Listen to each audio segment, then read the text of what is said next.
하나님의 귀한 말씀 보겠습니다. 이사야 64장입니다. 64장 8절과 9절의 말씀을 함께 봉독하시겠습니다.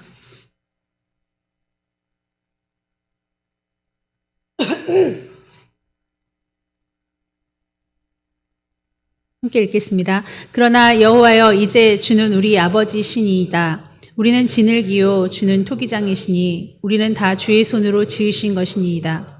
여호와여, 너무 분노하지 마시오며 죄악을 영원히 기억하지 마시옵소서.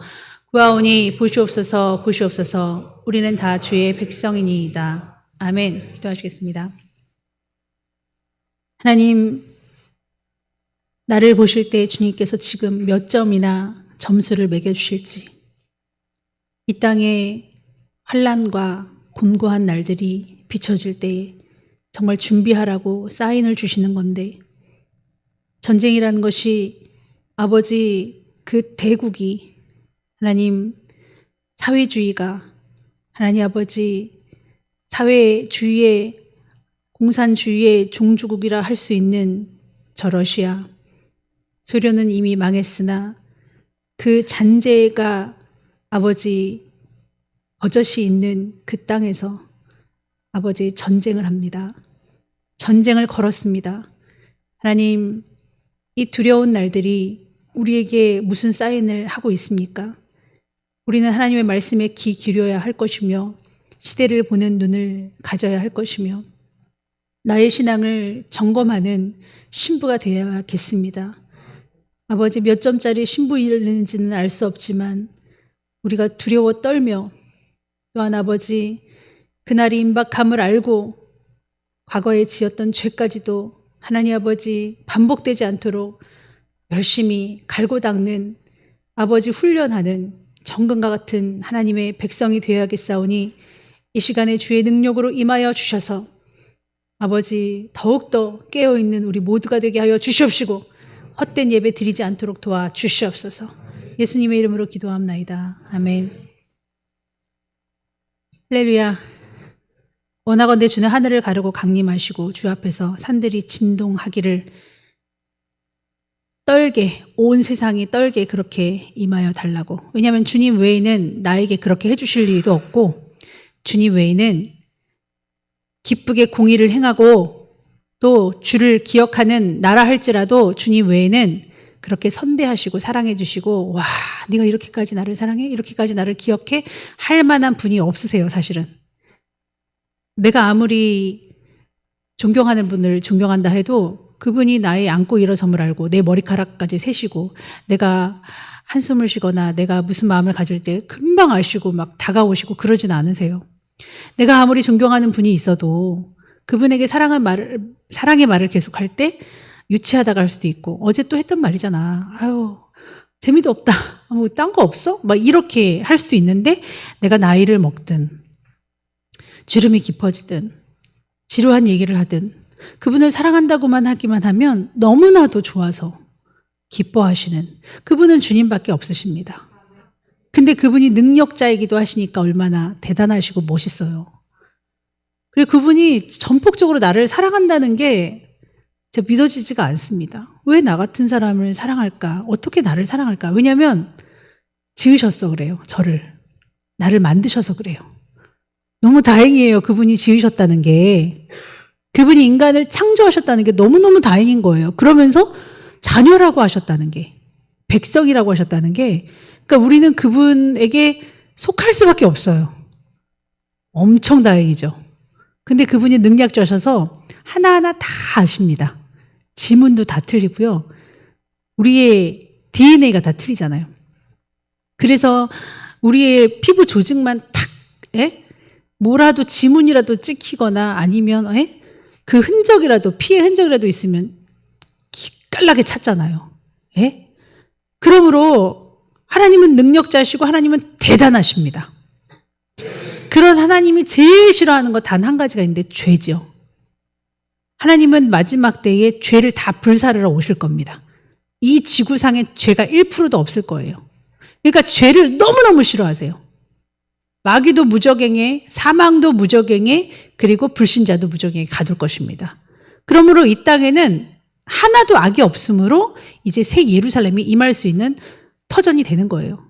여러분, 그러므로 죄가 그렇게 싫은데 하나님 지금까지도 계속 잔소리하시는 게 죄예요, 죄. 그런데 이 시점에서 이제 이사야가 안 끝날 것 같은데 이제 끝이에요. 66장까지 끝이라고요. 이 시점에서 우리에게 지치도록, 아니, 말씀하신 하나님이 지칠 수밖에 없게끔 참 우리에게 민망한 말씀을 하십니다. 7절입니다. 주의 이름을 부르는 자가 없고 스스로 분발하여 주를 붙잡는 자가 없사오니 이는 주께서 우리에게 얼굴을 숨기시며 우리의 죄악으로 말미암아 우리가 소멸되게 하셨음이니이다. 여러분 생각해 보세요. 우리가 죄를 안 짓고 싶은데 뭐 짓고 싶어서 짓나요? 사실 짓고 싶어서 짓는 것도 있어요. 근데 정말 짓기가 싫은데도 지을 때가 있거든요. 그럴 때는 어떻게 생각하세요? 자꾸만 반복해서 지으니까 어떠세요? 어떤 페널티를 나한테 주셔야 되는 게 아닌가? 벌칙을 나한테 주셔야 되는 게 아닌가? 이거를 기꺼이 이 정도는 받고 다시 주님께 나아가야겠다. 이 정도로 좀 주님 앞에 어색하고 민망하고 죄송하고 나 같은 거 막 이런 생각 들잖아요. 내가 아무리 백성이라 한들 자식이라 한들 자식도 낯짝이 있잖아요. 그러니까 아마 탕자가 그 아버지한테 가기가 그렇게 어려웠겠죠. 고생 다 하고 갔겠죠. 가기는 가야 되겠지만 갈랑가도 모르겠어요. 이렇게 죄를 반복하는 나 자신을 볼 때. 그래서 그런 것도 저한테도 숙제예요. 그래서 막 반복하는 죄 막 이렇게 막 설교들을 들어보면요. 오카노 목사님 같은 경우도 이렇게 말해요. 하나님의 자녀는 죄를 지을 수가 없습니다. 죄 가운데 죄를 지을 수 있는데 죄 가운데 거하지는 못한다는 거예요. 그러니까 더 찔리는 거야. 이거 어떡하면 좋나. 그때 떠오르는 말씀. 오늘 읽은 말씀이 주는 어차피 토기장이니까 주님이 알아서 하세요. 우린 진액이잖아요. 우린 주님 백성이에요. 이렇게 말한다고 해도 너무 찔려요. 솔직히. 너무너무 찔려요. 이게 사실은 죄의 양이 그전보다 더 적어졌음에도 불구하고 더 예민해지고 빛 가운데 가니까 그 빛을 거부하지 않으니까 더 찔려요. 이거 어떻게 하면 좋습니까? 얼굴을 못 들겠어요, 주님께. 지금 와서 제가 짓는 죄는 좀 더 사랑하지 못한 거. 예? 조금 더 잔 거. 그런 거죠, 내가 영화를 보면서 너무 마음 뺏겼나? 영화도 이제 끊어야 되나? 그런 거. 그겁니다만은 좀 더 공부하지 못한 거, 이런 거. 내가 더 희생하지 못한 거, 이런 거. 그걸 하다 보니까 많네. 숨이 막힐 것 같아요. 나 기억하실까? 주님이 나 기억하실까? 우리 교인들 기억하실까? 간간히 오는 사람들. 성품은 너무 좋은데 믿음이 없어서 저 사람 기억하실까? 인생을 잘 산 것 같은데 막판에 예배로 뒤집어지는 사람들이 있거든요. 예배를 회복하는 사람이 있고 예배를 안 드리는 사람들이 있단 말이에요. 그럼 저는 예배를 회복하는 사람들을 보면 잘 살았다는 생각이, 잘 가고 있구나. 스케줄이 잘 가고 있구나라는 생각이 들거든요. 하나님의 자녀의 본분과 살아있음을 느끼게 하는 건 예배란 말이에요. 그 예배가 지루하거나 싫어지면 못 드릴 수밖에 없어요. 근데 그런 성도들 하나하나를 생각하니까 숨이 막힐 것 같으면서 그럼 나는 이렇게 반복되는 죄 속에 난 하나님께 뭐라고 말해야 되나? 하나님 죄를 그다지로 싫어하시는데 정말 숨이 막힐 것 같아요. 근데 마태복음에 우리가 잘 아는 말씀 있잖아요. 놀라운 말씀. 마태복음 18장 21절입니다.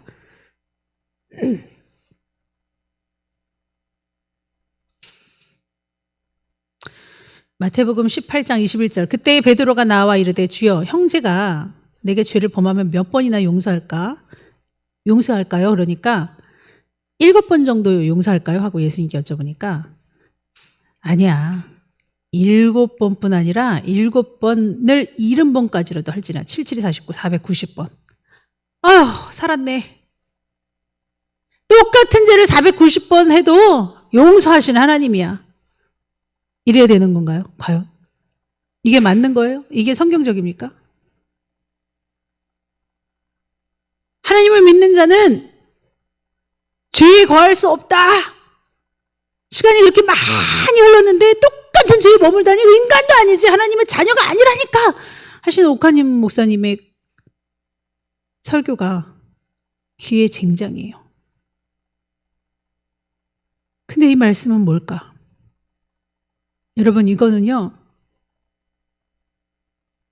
제가 여러 사람들을 권면하면서 내 자신에게도 권면할 때 가장 두드러지는 죄의 본질을 봅니다.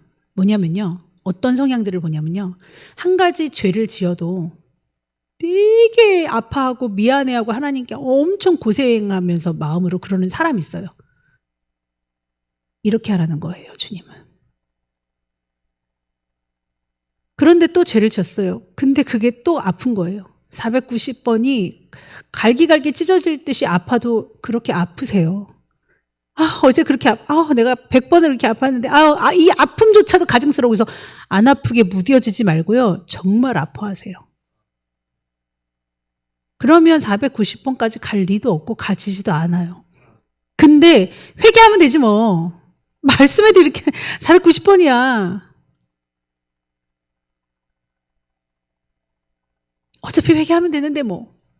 저도 이런 말 썼었고 청년분들에게도 이런 말 들었습니다.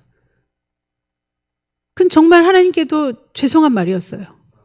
이상한 말이었어요. 근데 그렇지 않나? 다른 대안이 있나?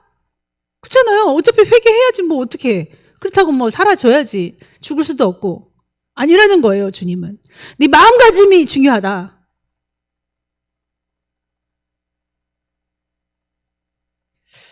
어떤 친구들을 보면은 장거짓말을 하는 거. 자기 죄악에 대하여 죄가 두드러지면 미쳐요. 막 밤을 새요. 밤을. 다윗이 밤새 고심했지. 밤에 자기의 죄를 알았지. 새벽에도 일어났지. 그가 그렇게 썩 고쳐지지 못한다 할지라도 존귀해요. 사람들한테 존귀함을 얻어요. 근데 장점이 너무 두드러져서 단점이 채 보이지도 않는 그 사람은 죄에 대해서 죄송해요. 웃어 넘기고 그런 사람들의 자세를 보니까요. 드러나지 않아도 잠재적인 죄가 보이면서 상당히 불편해요. 고쳐지지 않는 걸 알 수 있어요. 여전히 그 죄가 얼마나 심각하다고 생각 안 하는 줄도 알겠어요, 내가. 왜냐하면 굉장히 가볍게 여기고 변명하는 그 꼴이 더 보기가 우습다는 거예요. 하나님은 모르실까? 생각해봤어요. 하나님이 내가 이렇게 죄를 반복할 거를 모르셨을까? 나는 지금 아는 거예요. 그럼 예수님이 그럴 것 같아요. 이제 알았어? 난 진짜 알았지. 내가 인간을 지었으니. 그래서 내가 그냥 죽었잖아. 그 정도로 심각해, 니네는. 예수님은 진작에 알았는데 우리는 막 그런 예수님 앞에 이제 아니까 문자 쓰고 있는 거예요. 한심하지 않습니까? 우리의 잣대로 하나님을 보는 거예요. 가은이가 너무 귀여워서 가은아 어쩜 그렇게 이뻐? 목사님도 이쁘지? 네. 아니 어디가 이쁜지 좀 얘기를 해줄래? 그랬더니 이제 하나님도 우리한테 그렇게 하시는 것 같아요. 그랬더니 옆에서 유빈이가 속닥거리면서 다 이쁘다고 해. 다 이뻐요.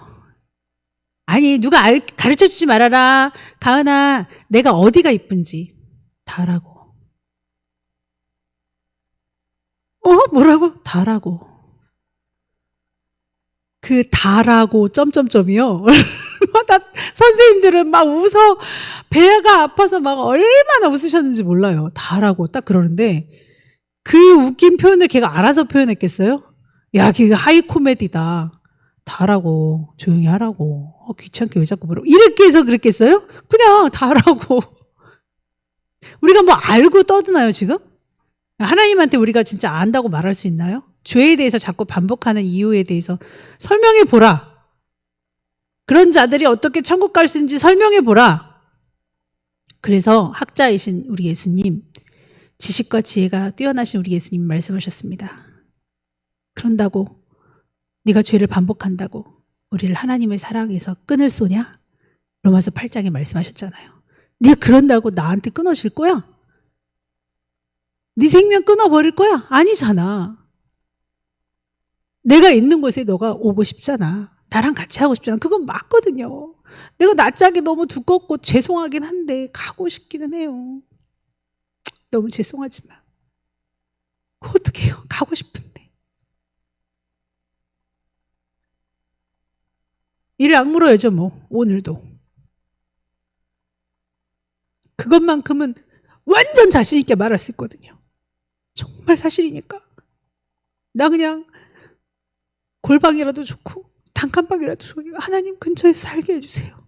그거지. 내가 잘해서도 아니고 그런 마음인 거지. 반복하고 싶지도 않아요. 이제 정말 지쳤다고요. 우리가 죄에 대해서 하나님이 얼마나 싫어하시는 줄 알고 순간순간을 무겁게 그 죄를 바라봐야 됩니다. 어차피 어제도 졌어. 저번 주에도 신나게 하다 맞았어. 나는 안 돼. 그거는 우리가 가은이 같은 거예요. 다 하라고 하는 거라고요. 모르고 떠들지 말자고요. 하나님께 돕는 은혜를 얻기 위해서 은혜의 보좌 앞에 담대히 나아갈지니라. 히브리서 말씀입니다. 때마다 도움을 받아야 되거든요. 그러면 강대상 앞으로 올 수밖에 없어요. 아버지 전을 찾을 수밖에는 다른 방법이 없대요. 그게 이 나라는 복을 받아서 강대상인 거지. 북한은 지하교회가 될 것이고 아마존은 숲 어디 돌 앞이 되겠죠. 어디 물 앞이 되겠죠. 하늘에 있는 하나님께 간구하겠죠. 나를 사랑하는 자들이 나의 사랑을 입으며 나를 간절히 찾는 자가 나를 만날 것이다. 잠언서 8장. 말씀에 다 나와 있네요. 그러니까 나를 찾아. 내게 부르짖으면 날 만날 수 있을 거야. 같은 이사야서에 있는 오늘은 64장이지만 58장만 봐도요. 나에게 부르짖어.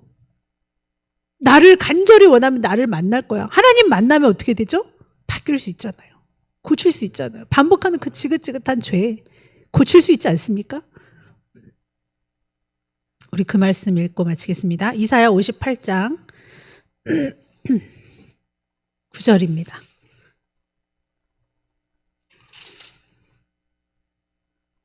58장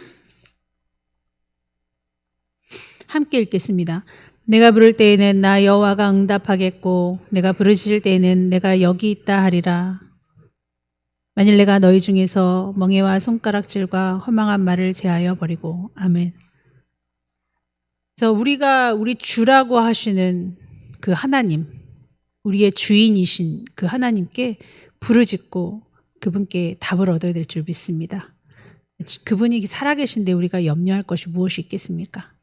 오늘 동아, 잃어버린 아들, 그 주부터 하나님이 말씀으로 얼마나 역사를 하시는지 돌아온 탕자, 그 말씀부터 시작해서 남성교 헌신예배 있잖아요. 율라, 헵시바, 다시 재혼하고 막 이런 거 있죠. 요 간증 하나 하고 마칠게요. 시간이 남았으니까. 근데 이제 안정적으로 이 아들이 여기 와서는 하나님이 응답하신 게 있어요. 내 아들이 와서 일하게 해줘라. 자, 우리가 권면하는 사람들이 있습니다. 권면하는 사람은 되게 권면만 거의 많이 하더라고요. 근데 권면을 받는 사람들은 감히 입을 벌리지도 못하는 거예요. 그리고 자꾸 너무 반복하니까. 그런 사람들은 세상 용어로 쩔이라고 하죠. 쩔이. 내가 너무 야단 맞으니까 나는 감히 누구에게 말도 못해. 우리의 권면조를 첫 번째 방이라고 한다면 주님이 두 번째 방, 세 번째 방도 만들어라. 어느 방을 간다는 게 아니라요. 서로 만나라는 거예요. 두 번째 방은 초연이라든지 권면은 딱히 받진 않는데 누구한테 권면할 정도는 못 되는 그런 사람들이 알아요. 스타일을. 우리가 일하는 스타일을 이미 고착화돼가지고 권면도 또 많이 듣고 서로가 또 그랬기 때문에 선행이랑 저 뭐 예영이 권면조죠. 스라비, 뭐 아연이. 근데 우리도 서로가 서로를 아주 매섭게 권면하거든요. 다성이, 주영이. 거의 그렇습니다. 그런데 뭐 창대, 창대는 자기도 죄인인데도 뭐 남을 권면할 때는 엄청 무섭게 참 멋있어요. 근데 이게 들은 풍월이 있어가지고. 근데 두 번째 방에는 이제 초연이라든지 그런 사람들이 달려가요. 달려가서 방법을 알려줍니다. 권면을 하게 되면 방법도 알려주고 위로도 하고 이렇게도 하는데 너무 권면할 게 많으면요, 권면만으로 끝내요. 너무너무 지긋지긋하니까 반복 또 반복 어제 했는데 오늘 또 하고 하지 말라는 걸 계속 하는 거 있잖아요. 그런데 두 번째 방에서는 그렇게 활동을 하고 세 번째 방을 동화를 넣어주라는 거예요. 쩌리들, 내가 감히 난 말을 안 해, 못해, 나도 똑같은 죄인이야 하는, 나는 죄인이라고 생각해서 아주 말도 못하고 숨죽여 살았던 그 사람들 있잖아요. 도연이 스스로가 권면했던 사람인데 교만하면 안 된다 그랬는데 교만해가지고 바닥으로 떨어진 우리 도연이, 하은이, 막 이런 사람들이 세 번째 그룹에 가가지고요, 권면을 실컷 받고 방법에 대해서 이제 어떻게 해야지, 그럼 이제 이렇게 해. 근데 세 번째 방에서는 싹 달려가는 거예요. 야, 내가 더 심해. 난 쩔이야. 난 제일 바보 같아, 병신 같아, 스스로를 낮추면서. 근데 하나님이 우리와 함께 하시더라. 야, 나랑 놀자. 나랑 같이 얘기하자. 야, 그래도 우리 희망 있어. 우리 이렇게 하면 될 것 같아. 근데 내가 하도 권면을 들어서 그런데 요럴 땐 요렇게 하는 게 낫겠더라 하면서 권면하는 사람들의 마음도 알게 되고요. 자기가 권면하면서 동화 얘기를 들어보니까 내가 저랬구나. 동화가 이제 성빈이를 붙잡고 권면을 해주는데 너무 잘하는 거야. 야, 너가 여기서 한마디 해도 돼. 우리가 바보여서, 우리가 더 병신이어서 네 말에 비웃을 사람 하나도 없어. 그래요? 여긴 그래요? 여긴 세 번째 방이거든. 얼마나 멋있어요. 그러더니 오늘 드디어 우리 동화가 워낙 또 사랑이 많아서 돈도 많이 쓰는데 그 애슐리에 가서 우리 성빈이를 뭘 사주더라고요. 그러니까 이렇게 사주면서도 얘기하는 거예요. 야, 너 나같이 하면 안 돼. 그러니까 성빈이도 살겠는 거예요. 나는 맨날 야단만 맞는 사람이 아니라 내게도 찾아와 주는 사람이 있어. 우리가 다 못하거든요. 찾아갖고 계속 뭘 사주고 계속 이렇게 하기도 너무 바빠요. 이게 일이 돼버려가지고. 이게 유기적으로 잘 흘러가서 세 번째 방에서 이와 같은 역사가 이루어지고 있는데, 얼마나 세 번째 방이 활성화가 됐는지 너무너무 감사해요. 할 말들이 많은 거야. 야, 내가 더 바보여서 아는데, 내가 더 어때서 아는데, 이럴 땐 이렇게 말해야 돼. 이럴 땐 이렇게 인사하고, 이렇게 반응하고, 이렇게 인색하지 말아야 되고, 얼마나 구체적으로 줄줄줄줄 나오는지요. 그렇게 지혜로웠으면 아마 권면을 안 들었을 것 같아. 하나님은요, 살리신 하나님입니다. 토기장이어서요, 우리 동화도 쓰시는 거예요. 저랑 뭐 말을 맞추거나 뭐 할 것도 없어요. 제가 혹시 실수하면요. 실수하면 어때? 네가 누굴 가르치겠어 지금? 가르치는 형식이 된다 해도 낮아질 수밖에 없잖아. 네가 네 죄를 알고, 다들 아니까. 우린 다 오픈하잖아요. 맞아요. 그러니까 그 모습 자체가 얼마나 가식이 없고 아름다운지. 어차피 야단 맞는 거 남한테 활동하면서 야단 맞더라도 성장하는 거야. 그거는 남을 권면해주면서 그런 권면은 잘못됐지, 이것도 성장 아닙니까? 여러분, 우리 하나님을 의지합시다. 반복적인 죄를 지어도 위축되지 마시고 하나님 나라 갑시다. 기도하시겠습니다. 감사합니다, 주님.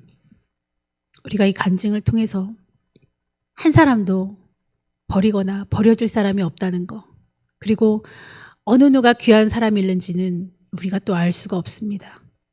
교만하지 말아야 될 것이고, 내 영혼 구원받지 못할까 두려워해야 될 것이며, 하나님 마음도 지으신 하나님, 그리고 만지신 하나님, 사랑하시는 하나님, 끝까지 포기하지 아니하시는 하나님도 우리가 꼭 그 마음을 알아서 하나님 앞에 바로 서는 우리 모두가 되어야겠사오니 도와주시옵소서. 예수님의 이름으로 기도하옵나이다. 아멘.